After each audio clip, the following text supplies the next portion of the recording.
Apéro spécial Lakers. Los Angeles. Les hommes des lacs. Non! Les hommes des lacs sont en forme.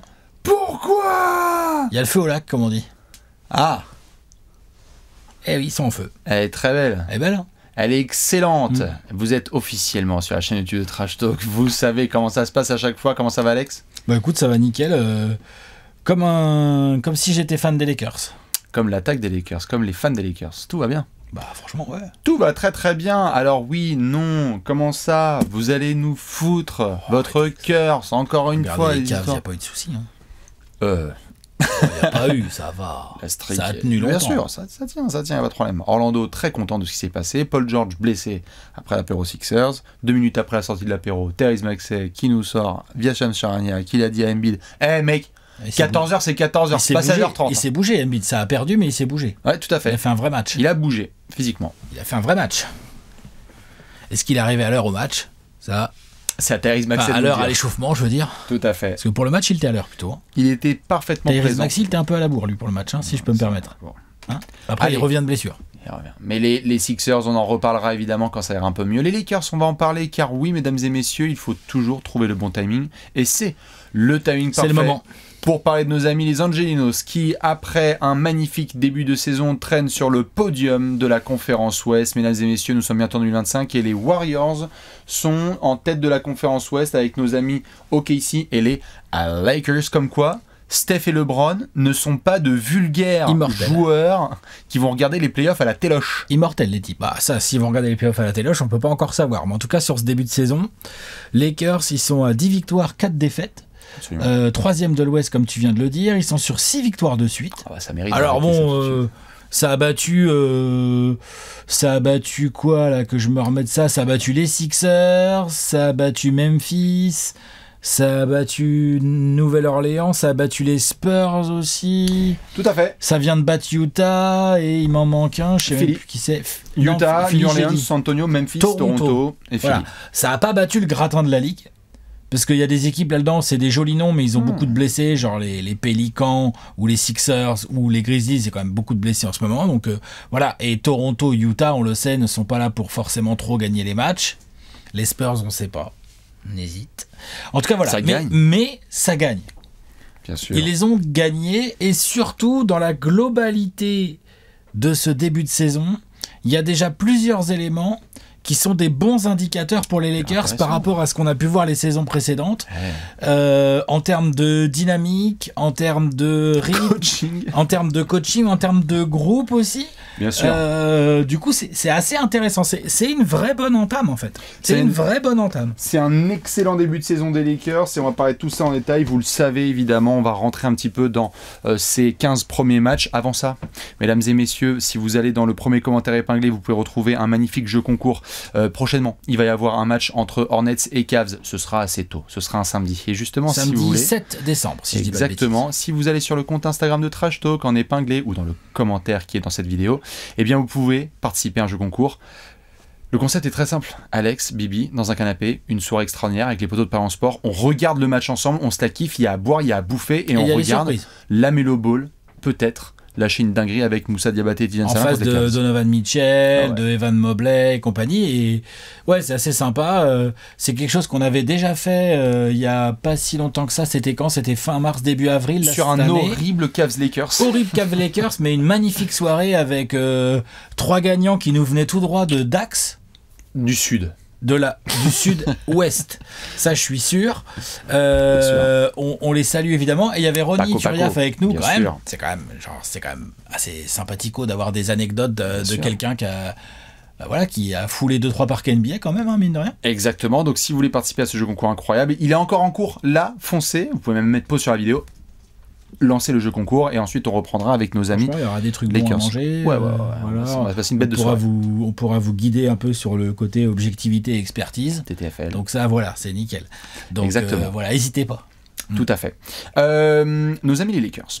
Alors comme d'habitude, hein, on a un petit peu notre recette habituelle. On va partir du global pour ensuite rentrer dans la précision parce qu'on sait qu'il y a plein de fans des Lakers qui ont regardé avec joie les matchs de ce début de saison.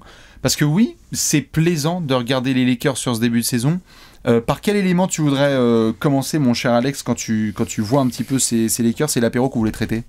J'ai évidemment des points, mais ouais, c'est l'attaque. L'attaque, 4e rating offensif là, sur ce début de saison, donc c'est vraiment bien. Par rapport aux dernières saisons, c'est beaucoup mieux. Dû à plusieurs choses intéressantes, c'est pour ça que je trouve ça intéressant de prendre l'attaque d'abord. Plusieurs choses intéressantes. Premier point, Redick avait insisté là-dessus et là ça se voit, genre il essaye malgré... T'as Anthony Davis et t'as LeBron James qui sont deux joueurs qui sont des joueurs très forts sur demi-terrain, capables et tout. N'empêche que Redick, lui, il essaye d'imprimer dès que possible un peu de rythme et tout. Donc t'as une pace qui est plutôt dans le premier tiers, peut-être pas, mais au moins c'est sûr dans la première moitié de la ligue. Donc ça joue plus rapidement que pas mal d'autres équipes. Ensuite, il y a une belle efficacité offensive et il y a du nouveau dans le style de jeu, c'est-à-dire que dès le début de saison, on l'a vu dès le match 1, dès le premier match. Il y a des systèmes.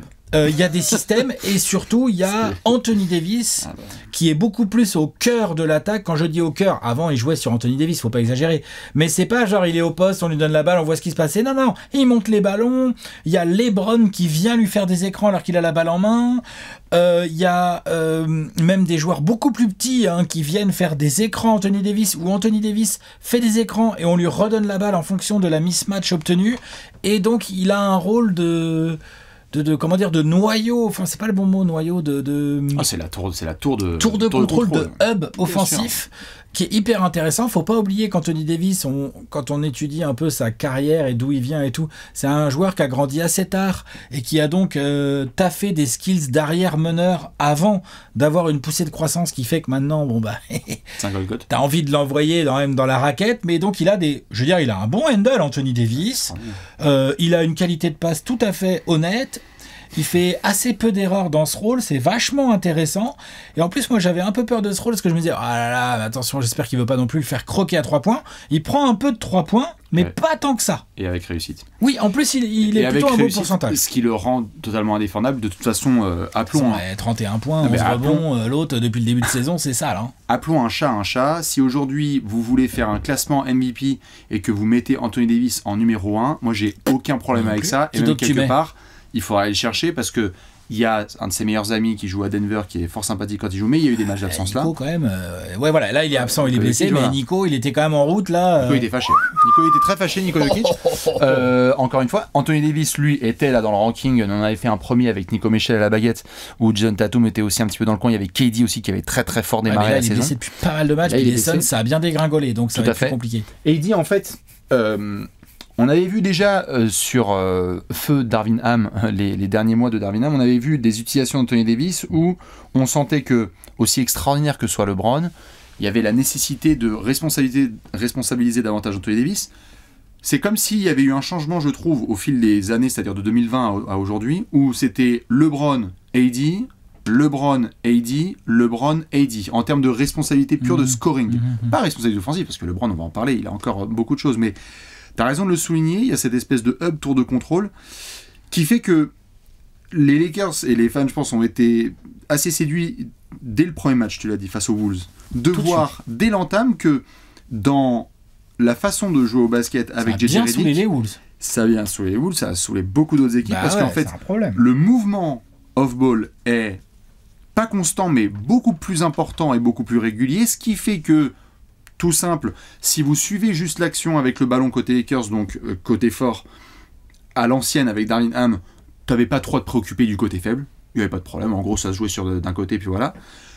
Un joueur qui est sur côté fort et tu fais pas attention à ce qui se passe dans le corner, tu as beaucoup plus de mouvements et d'écrans et vraiment de systèmes qui sont mis en place pour créer le mouvement final, qui permet notamment à AD, lorsqu'il est en mouvement, d'être inarrêtable. Inarrêtable, ça fait bénéficier à AD de beaucoup plus de mismatch aussi, beaucoup plus souvent. Alors, plus en mouvement, un peu plus loin du cercle, mais en fait, il les joue extrêmement bien, il y a des espaces qui sont créés, et surtout qu'en plus, régulièrement, à l'opposé, là, le fameux côté faible weak side, là, tu te retrouves quand il y a une passe qui change de côté, parfois c'est LeBron James, c'est-à-dire que tu te retrouves avec Anthony Davis qui a fait des différences, il y a un décalage qui est fait, et c'est un gars comme LeBron James à qui on demande de prendre la bonne décision pour finir une action. Pardon. Qui fait mieux que ça dans l'histoire? Qui fait mieux que LeBron James, ce genre de choses dans l'histoire du basket? Pas grand monde. Non, tout à fait. Pas grand monde. Donc du coup, c'est très intéressant. LeBron James, un peu plus off-ball, tu le dis, tu vois, que d'habitude. Ça va, il a le ballon, attention, c'est pas ce que je veux dire. Hein. Mais en fait, off-ball en début d'action. En fait. En début d'action, ouais, tout à fait. Et d'ailleurs, ça se voit dans il y a des critères et des indicateurs statistiques bruts sur lesquels on peut se baser. Et après, évidemment, je vous invite à regarder les matchs pour apprécier comment ça se passe. L'année dernière, quel était le joueur qui tentait le plus de tirs chez les Lakers? Certainement LeBron, je pense. LeBron James, il prenait 18 tirs par match et Anthony Davis en avait quasiment 2 de moins. Enfin, en tout cas, il était entre 16 et 17 tirs. La tendance s'inverse. La tendance s'inverse puisque en fait, c'est Anthony Davis qui se retrouve tout simplement en munitions données. Avec Anthony Davis qui prend plus de tirs, avec davantage de responsabilités. Il y avait quasiment parfois des rapprochements entre du D'Angelo Russell, LeBron, Anthony Davis. On parlera de D'Angelo Russell dans quelques minutes. Et là, vraiment, tu as ce côté beaucoup plus clair et hiérarchisé qui fait d'ailleurs que les entames sont beaucoup plus lucides côté Lakers et tu peux avoir des débuts de match où t'es moins à la traîne. Il y a eu beaucoup de matchs comme ça par le passé où c'était chiant. Et t'es moins à la traîne aussi parce que dans ce système-là global voulu par Redick, donc qui tourne beaucoup autour d'Anthony Davis et encore beaucoup autour de LeBron. Je veux dire, LeBron, il est quasiment 10 passes d'ess par match. Hein, donc, tu vois. Oui, voilà, il a fait 4 triples de suite. Voilà, c'est très très sérieux. Mais tu as aussi 4 autres joueurs. Donc, en plus de LeBron et Anthony Davis, tu as 4 autres joueurs qui sont à 10 points de moyenne ou plus. Tu as un mec comme Austin Reeves qui ne prend finalement que 3 tirs de moins que LeBron. Tu as Rui Hachimura, bon là il est blessé depuis 3-4 matchs, mais sinon avant de se blesser, lui et bon il y a encore D'Angelo Russell, ça prend 10 tirs ou plus par match. Et avec efficacité. Et avec des assez bons pourcentages. Donc ça c'est vachement intéressant. Plus le rookie, on va en reparler aussi, Dalton Knecht, qui lui montre que sur des faibles volumes avec des très hauts pourcentages, en fait finalement quand tu augmentes le volume, là, en fait les pourcentages y suivent. Donc en fait ça va être très intéressant de voir comment ils vont le... Les Lakers sont en train de développer un jeune joueur. Attends, cette phrase, est-ce qu'on l'a déjà prononcée dans un apéro? Oui. Ah bon? Mais... Parce qu'on fait ça que depuis 8 ans, hein, donc je suis... Qui ça? On l'a fait. On l'a fait avec Kuzma quand ils l'ont conservé après le trade 2. Non, il l'avait conservé en soi. Okay, et après, on se demandait... En fait, c'est... Les 3 premiers mois, Kumbaya, tout va très bien, ça on l'a déjà vécu. Oui. L'idée c'est de savoir si ça dure 2-3 ans. Parce que souvent ce qui se passe c'est qu'après tu finis dans un trade pour essayer d'avoir une star. 2-3 ans ou déjà une saison déjà. Ouais, genre là ce qu'on voit, là ce que j'aime bien en fait, c'est ce que je vois offensivement, ça ressemble pas à du sur-régime. Non. Genre Anthony Davis est à 30 points par match, pardon mais personne va me dire qu'il peut pas tenir. Il peut se blesser parce que c'est un spécialiste de ça, on lui souhaite pas, on touche du bois, tout ça. Mais je veux dire, Anthony Davis dans ce genre d'attaque, où il y a du bon mouvement hors du ballon et lui du coup ça lui donne vraiment des situations favorables, il peut très souvent te mettre 30 points. Bien sûr. Et LeBron finalement n'est que à 23-24 points par match. Genre, alors, évidemment il y a les rebonds, les passes d'ess, machin, il y a tout le reste aussi, mais du coup c'est des choses qui peuvent tenir. Oui, bien sûr. Un Knecht qui continue à te mettre 10-12 points par match comme Reeves, là ça peut tenir ça. Ça, il n'y a aucun problème. C'est intéressant. Sur le début de saison... On a beaucoup tiré la gueule sur le fait qu'il y avait des blessures. Blessés. Ils sont pas épargnés. Il y a il y a Vanderbilt qui a toujours pas pu se lancer vraiment. Christian, est-ce qu'on en a quelque chose à faire? Je sais pas, mais en tout cas il est blessé. Pareil, du Jackson Hayes quand il était pas en train de faire des conneries. Il y a toujours Anthony Davis avec son pied là où on sait pas trop et tout. Non mais tu sais, il est toujours dans le injury report en questionable quoi en gros. Ce que je voulais dire, c'est qu'en tout cas, par rapport à une trame de NBA où beaucoup d'équipes...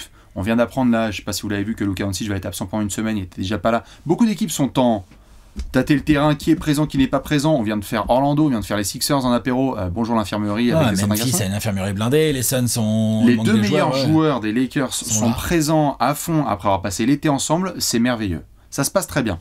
On touche du bois, tu l'as bien dit. On leur souhaite que ça dure. Ils ne joueront pas à 4 ans de match, mais autant bien démarrer là, parce que quand tu vas te retrouver dans des situations où il sera nécessaire de permettre à ces garçons de souffler, est-ce que tu seras à la traîne au classement ou est-ce que tu auras un petit peu de marge? C'est là que ça devient intéressant. Un petit peu de marge, te permettre. Un collectif qui fonctionne, c'est-à-dire qu'on peut avoir des surprises. Les Lakers n'ont pas de quoi, en termes de joueurs, individuellement, n'ont pas de quoi remplacer Anthony Davis ou LeBron James. On va pas se mentir. Non, mais un soir ou deux... Ça va se voir. Mais le groupe m'a l'air, en tout cas en attaque, parce qu'on va parler de la défense après, en tout cas en attaque, le groupe m'a l'air capable. Il y a des phases aussi, on a beaucoup parlé d'Anthony Davis, il y a eu des phases là avant que Rui Hachimura se blesse, très intéressantes, où il jouait grosso modo pivot, Rui Hachimura, quoi. Enfin, tu vois. On l'a eu en 4 ou en 5. Et franchement, c'était assez intéressant. En attaque, toujours est-il. Tout à fait. La défense, c'est quand même une autre chanson. Là. On va en parler tout à fait. Un nom qui est peu mentionné, mais qui est central à tout ça, c'est l'interrogation à partir du moment où J.J. Redick est arrivé chez les Lakers, en juin, là, après tout le bordel qu'il y a eu avec Hurley, on se disait, il est là, il est pas là, il retourne à Yukon et tout. Redick sortait de la téloche et des podcasts après une très grosse carrière NBA. On se demandait si, sans expérience, il allait pouvoir s'en sortir.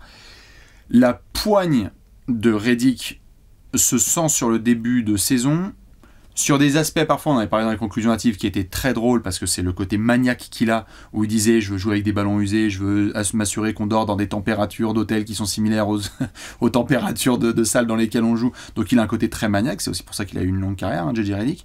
Mais en plus de ça, des premiers bons choix ont été faits. Ravi de pouvoir faire un apéro des Lakers dans lesquels, ça y est, au bout de 8 matchs, le 5 majeur a été changé. On a fait lundi un top 10 des joueurs surcotés. Je me suis gentiment lâché sur D'Angelo Russell, qui est tout à fait bien en sortie de banc. Qui n'est pas surcoté, du coup. Et qui est complètement surcoté. Toujours. Mais sacro-saint J.J. Redick a trouvé la lumière et nous a mis D'Angelo Russell, qui n'est pas un meneur titulaire en NBA. C'est acté. A été mis sur le banc. Bien d'ailleurs, puisque... il s'est ensuite permis de pumper des gars comme Dalton Knecht pour leur dire vas-y, essaie de trouver ta place, etc. Il a demandé à LeBron de jouer plus meneur aussi. Tout à fait. Et donc, plus meneur, moins scoreur, je veux dire. Bien sûr. Et donc, du coup, quand certains coachs font des changements de 5 majeurs au sein du début de saison, parfois ça peut être pris comme un panic move. Là, pas du tout. Pas du tout. Là, c'est un choix délibéré de la part de J.J. Redick, où tu sens qu'il y a des tests qui sont faits, mais où chaque match est pris aussi sérieusement. Et tu sens que c'est bien digéré par le groupe aussi. Et c'est bien digéré par le groupe. Parce que le coach n'est pas le babysitter de LeBron, ou en tout cas le porte-parole en conférence de presse qui va s'assurer juste de répondre aux journalistes. J.J. Redick a sa place. Il est en train de faire sa propre voix gentiment sur le banc, en se faisant respecter aussi par certains. Moi, j'ai rarement vu LeBron parfois se faire sermonner parce qu'il y a eu des pertes de balles un peu à la con. Ouais. Quand c'est pas lui, c'est Anthony Davis, et sinon c'est d'autres garçons. D'Angelo Russell a pris une foudre monumentale derrière, il est sur le banc en plus. De la part de J.J. Redick. Le match, je crois, c'était contre Memphis, là à Memphis.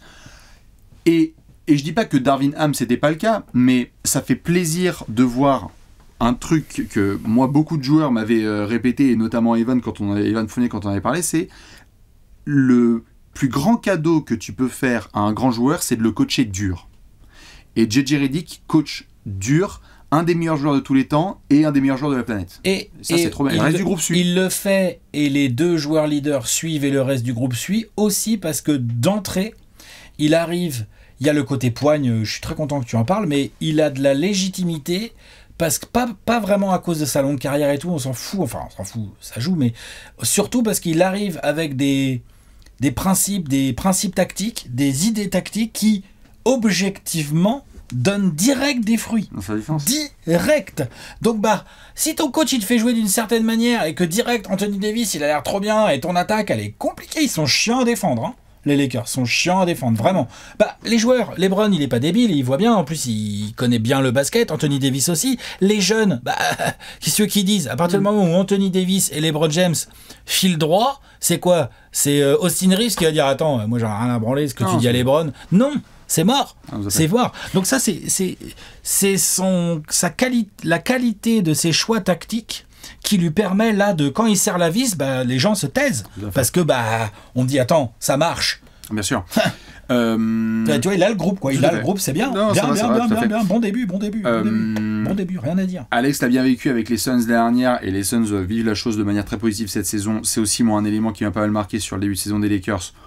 Ne vous approchez pas trop du money time, parce que s'il faut finir le business, ils vont être là. Il y en a plein qui ont pris.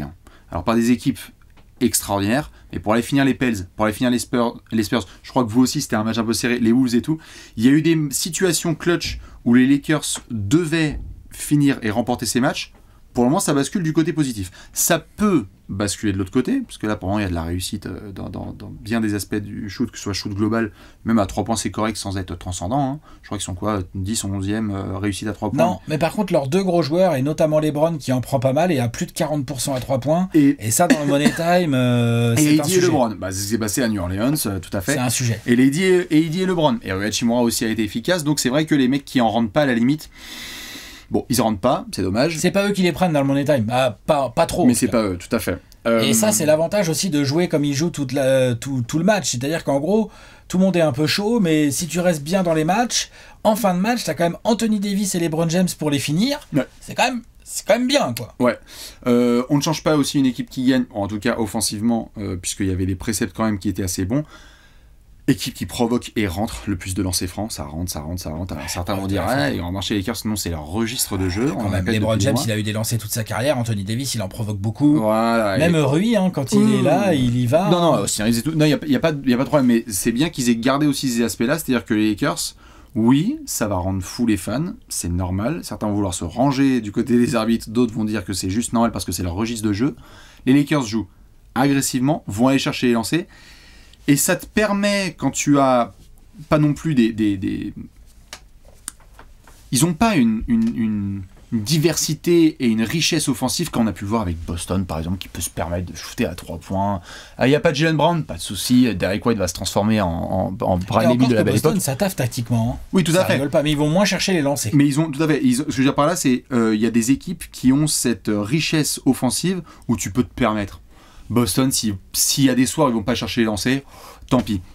Ils ont cette nécessité-là, notamment les Lakers, d'aller quand même provoquer les lancers et aller chercher des points faciles, parce que derrière les deux gros All-Stars, LeBron et AD, tu as des joueurs qui performent, mais t'as pas une marge énorme. Non. Donc, ça appuie régulièrement sur les bons boutons en attaque. Et donc là, on peut basculer sur l'autre côté. En défense, c'est plus compliqué. Parce que même si tu mets D'Angelo Russell sur le banc, en fait, tu fais rentrer Dalton Knecht, et donc qui est à côté d'Austin Reeves, et défensivement, leurs efforts peuvent être parfois douteux, et leur sens de la défense, leur côté hustle est quand même pas ouf. Donc ça veut dire que tu as quasiment tout le temps un backcourt, en fait, qui est pas ouf en défense. Non, mais... Pas ouf. T'aimerais que Vanderbilt démarre, là. Pas démarre, c'est vraiment la saison. En fait, il viendrait t'aider. Après, ça serait du mismatch. Mais oui, t'as Anthony Davis qui est une tour de contrôle défensive en termes de rebond et de protection de cercle quand même très sérieuse. Tu as un mec comme LeBron qui, même s'il vieillit et il fait plus les efforts comme il a pu faire à des moments dans sa carrière, mine de rien, ça reste un défenseur intelligent qui vient t'aider au rebond. Quand même pas mal. Donc c'est quand même intéressant. En plus, il a un physique qui lui permet d'être quand même vachement polyvalent, LeBron. Hein. LeBron, il y a plein de pivots aujourd'hui en NBA. Bon, LeBron, il est un poil plus petit, mais il est aussi lourd. Enfin, tu vois, genre, ça va, quoi. Ouais. Il est en galère, mais il tient pas si mal la marée.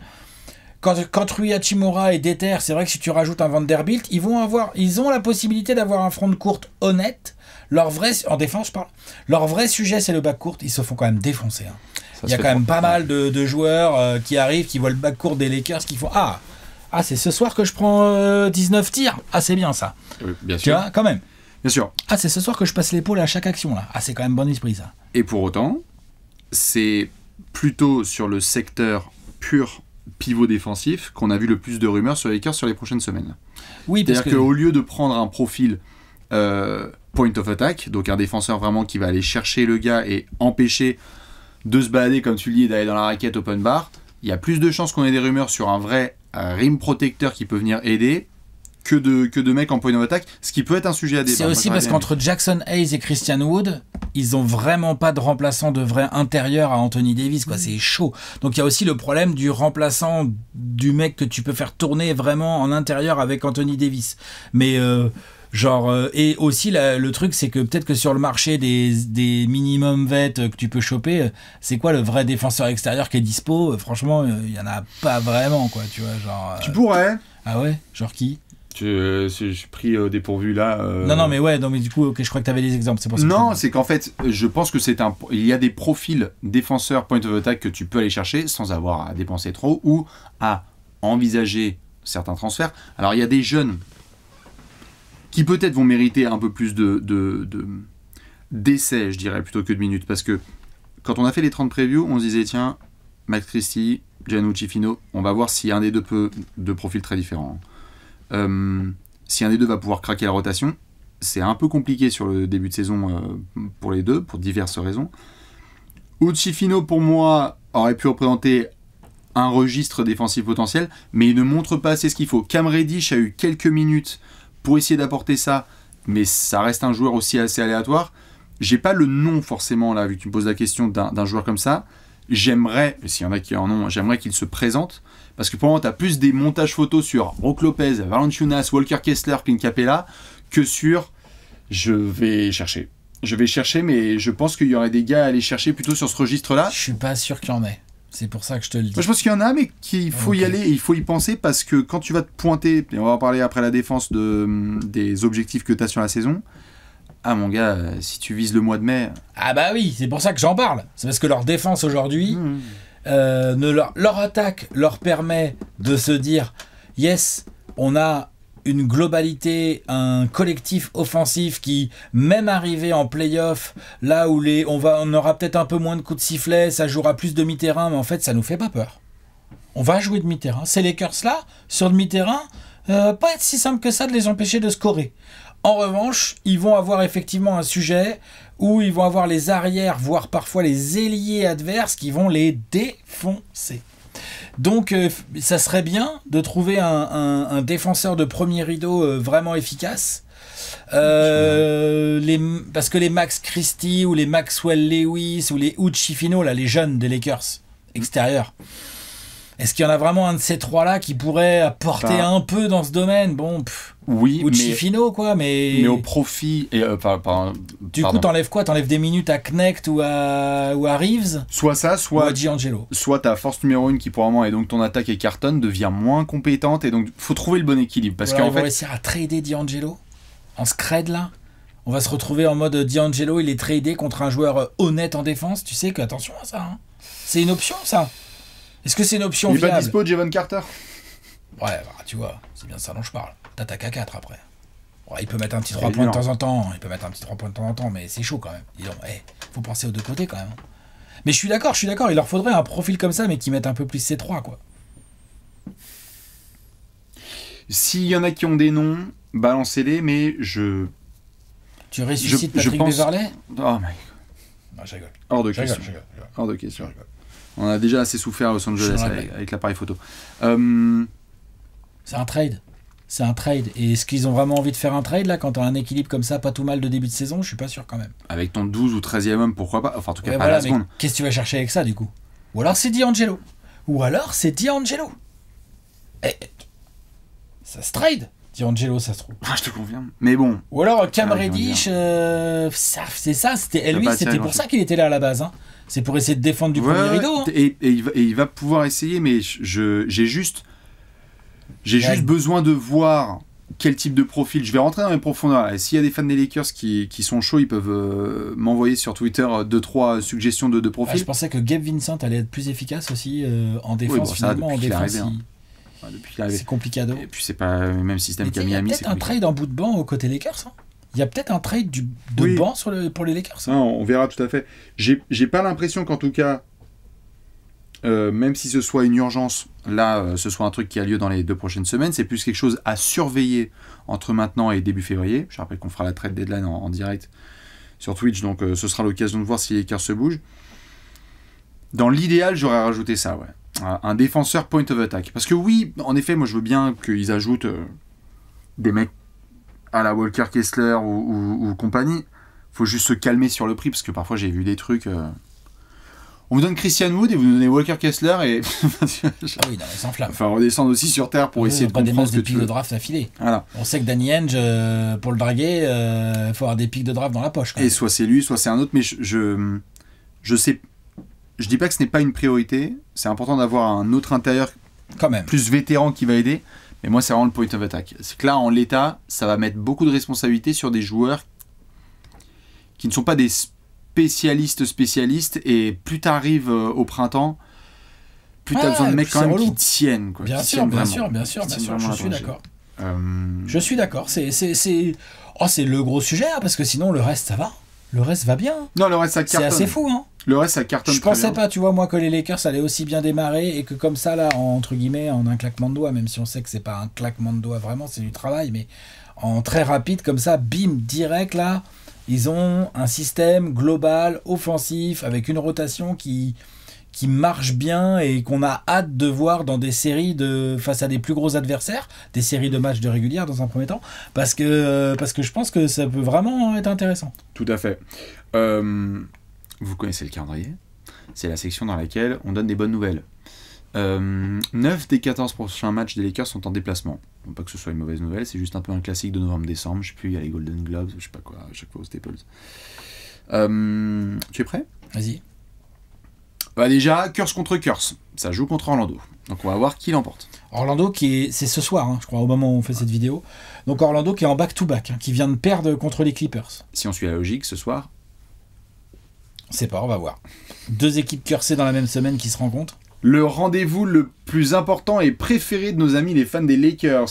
Qui joue Alex les Lakers samedi soir? Les Nuggets. De Denver à domicile, ce sera donc au Staples Center Crypto mon cul. Ensuite, déplacement à Phoenix. Faudra voir où en est Phoenix. Et Phoenix est censé récupérer Bill et ou Durant. Donc on voit bien que c'est pas du tout la même équipe du coup. Tout à fait. À voir. C'est pas un déplacement facile s'ils ont récupéré leurs joueurs. Non, quelques jours de pause tranquillou avant d'aller jouer, juste 24 heures, parce qu'on va aller jouer les Spurs avant de rentrer à la maison pour jouer le Thunder. Donc ça fait Orlando, Denver, Suns, Spurs, Thunder. Et ensuite... C'est chamarré, on va dire, comme planning. Et ensuite, tu as 6 déplacements en 7 matchs avec des adresses plutôt cool, mais il va falloir les jouer sérieusement comme ça a été le cas. Donc tu te déplaces à Utah, tu te déplaces à Minnesota, puis tu enchaînes à Miami, très très bon celui qui a fait le planning des déplacements. C'est clair. Minnesota, Miami, c'est super. Tu vas ensuite à Atlanta, tu rentres à la maison pour jouer Portland, on va voir les Blazers. Atlanta, Portland, c'est des wins, ça. Attention. C'est des wins, ça. Et ensuite, le combo préféré de Simon et de la Kings Nation, tu joues 2 fois chez les Kings avant Noël. Okay. Tu reçois les Pistons et le soir de Noël, tu vas jouer chez les Warriors. Donc, il y a un vrai gros truc à jouer là jusqu'à Noël, où il faut tenir la dragée, ne pas se prendre un cœur sur la gueule. À la limite, défensivement, on verra qu'est-ce qui peut être apporté, mais il faut déjà voir si le début de saison là qui est appliqué peut durer. Et c'est là la question que j'allais te poser et qu'on met un petit peu en titre, c'est peut-on y croire? Les Lakers, croire à quoi? quand on a fait les 30 prix en 30 jours. Oui. Moi j'ai dû les mettre 6e ou 7e. Bouge pas. J'ai dû les mettre 6e ou 7e. Alex nous a mis les Lakers 6e avec 46 victoires et je les ai mis 8e avec 45 victoires. C'est que je suis pas mal moi avec mon 6e 46 victoires. Pour je suis pas mal, je suis en rythme. Ça va, t'es dans le rythme. Je suis en rythme. Tout à fait. On va voir. Peut-on y croire? C'est par rapport à ces perspectives où on les mettait play-in ou dans le range quoi. C'est être. Peut-on y croire à des Lakers sous Redick avec LeBron et AD où ça marche bien, Dilo en sortie de banc, Dalton qui cartonne, des joueurs qui sont compétents, on va voir pour un transfert. Est-ce qu'ils peuvent être top 6 de l'Ouest là sur la durée? Est-ce qu'ils vont pouvoir tenir cet engagement ou est-ce qu'on va sortir cet extrait? Moi je crois que oui. Mi-avril et ça va être tendu. Top 6, oui. Moi, je pense qu'ils peuvent rester top 6. On voit bien, là, il y a de la concurrence qui a des galères, qui a des blessés. Il y a des opportunités à saisir et eux, ils les saisissent parce qu'en fait, ils battent des équipes qu'il faut battre grâce à une attaque qui fonctionne très bien. Et donc, ça va leur permettre... On va voir ce qu'ils vont faire. Là, c'est vrai que ça parle beaucoup d'un pivot. Après, Bastien, toi, tu parlais d'éventuellement un défenseur extérieur. On va voir ce qu'ils vont faire. Ce sont les Lakers. Ils vont faire quelque chose. On le sait. Je ne vois pas du tout rester avec des Christian Wood, des Jackson Hayes, j'y crois pas. Même D'Angelo Russell, je suis pas sûr qu'ils finissent la saison à Los Angeles. Vraiment, je suis pas sûr. On va voir pour Gabe Vincent. Potentiellement, ils ont des contrats tout à fait tradables. Alors, tout à fait tradable. Oui, bien sûr. Des contrats raisonnables, plus ou moins finissants pour certains. Enfin, des choses que d'autres GM vont dire ah ouais, carrément, ça m'intéresse. Vas-y, viens me dumper D'Angelo Russell par là. Tu vois, et moi je vais te filer. Je suis. Attends, qui je te laisse y réfléchir. Juste pendant ce temps-là, j'ajoute il y a 8-9 mois, on avait des rumeurs qui restaient à l'état de rumeurs, parce qu'il y avait aussi le pic des Lakers qui était impliqué, qui est devenu Dalton Knecht, donc bien joué, le Gérard d'Or.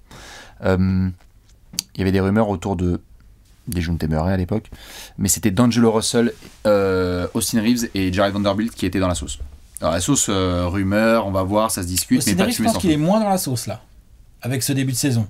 Normalement. Après. Mais contrat magnifiquement tradable, et c'est ce qui fait qu'il était aussi. Et en plus, il a une bonne cote. Du coup, tu peux peut-être récupérer vraiment un joueur cool. Je crois pas que ça, en effet, ça bougera du tout. Contre D'Angelo, je sais pas ce que tu récupères. À aujourd'hui, la cote, elle est basse là.